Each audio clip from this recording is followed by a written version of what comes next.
These are days of magic numbers for Wales and a chasteningly familiar zero-sum game for England. A 21-13 scoreline, a killer try after 34 phases, 12 test wins on the bounce. Welsh wins over England in 1949, 1959, 1969, 1979, 1989, 1999, 2009, and now 2019. That is a lot of nines for England to cope with. In the decisive last 20 minutes on a feverish Saturday afternoon, it was all they could do not to string a few of them together and repeatedly dial 999. For the first time this year they came under ferocious, sustained pressure and they found no one who could come to the rescue. It is wise not to read too much into a single game, but this fixture has always defined careers and years. And so has the Principality Stadiums filled 60,000 celebrating Welsh fans into the darkening streets of Cardiff to join the thousands of others already cavorting in the pubs. There were slim comforts to be taken for those in white who trudged in their wake, and no thought of tomorrow for those in red. Captain and totem Alan Wynne-Jones called it a nice day. Coach Warren Gatland managed not to grin while talking to reporters. If that took restraint, there was none being shown by those who had come to watch. More than halfway through this match, England were 7 points up and seemingly in control. Kyle Sinclair and Tom Curry were mobile tank traps halting every Welsh advance. Wales were waddling at the line-out and knocking on passes. England had quick ball and another big away win in their sights. It changed fast and it was away from them before they had figured out what to do about it. Sinclair had made a remarkable 16 tackles in the first half but then conceded one penalty to surrender territory and another shortly afterwards in front of the posts to allow Wales to reduce the gap to a single point. England kept kicking but the Welsh back three kept swallowing them up. England, who had kept the intensity going for 80 minutes against Ireland and blown France away in the first 30, looked suddenly leggy and flat.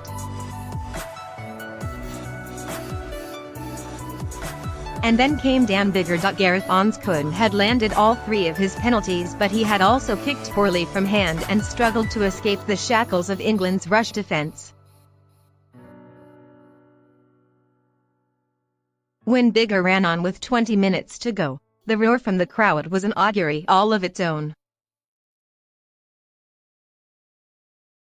You win big games by controlling territory and starving your opponents of possession, too. With Biggar at the reins it was suddenly familiar and predictable in the best possible sense.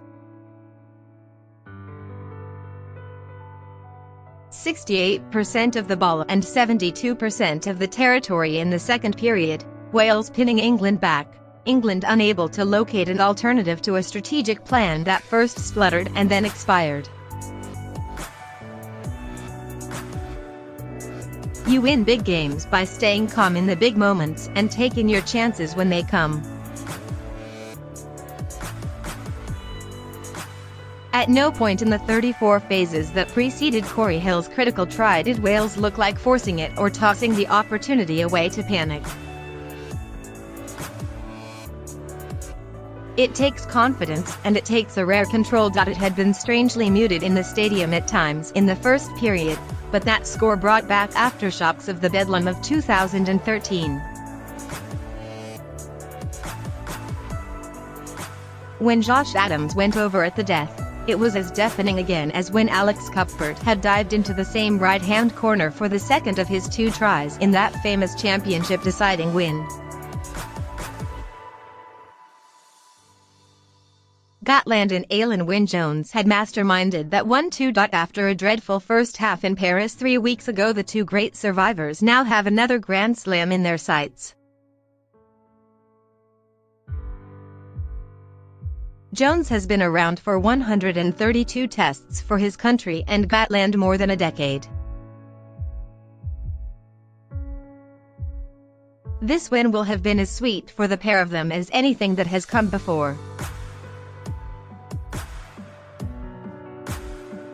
England might look back to the attacking line-out they had deep in the Welsh 22 just before half-time and wonder what might have been.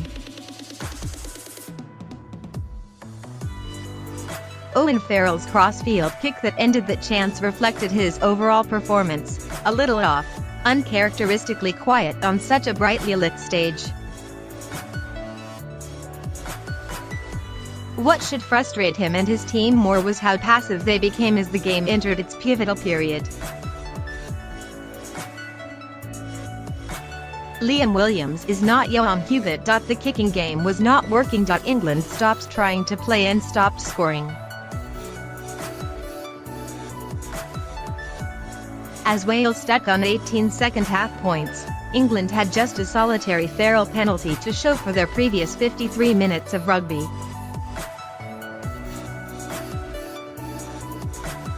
They lost the aerial battle and they ceded all momentum. They were superb in Dublin and excellent against a woeful France. But as so often across the last decade, and as Gatland took spiky pleasure in pointing out afterwards, they have now lost another defining game. Eddie Jones is not the first coach to see it unfold, although it happened to him in Scotland last year and twice against Ireland. Stuart Lancaster was repeatedly ambushed in one match of each of his 4 Six Nations campaigns. With the World Cup 7 months away, however, it is once again a pressing concern. The rational analysis is still that England are on an upward curve. Beat Italy and Scotland handsomely in their remaining 2 games and they can still win the championship. In Tom Curry they have unearthed a young gem, and Sinclair is only heading one way. But Cardiff on Saturday wasn't about the rational. It wasn't about the long term. It was about messy emotion and wild celebration, and it was all about this match on its own. England must wait another year to add another Grand Slam to the solitary one the past 15 years have brought. Wales can dream of a third under Gatland and what the World Cup might yet bring. Most of all, they will wallow in this one for a long while yet.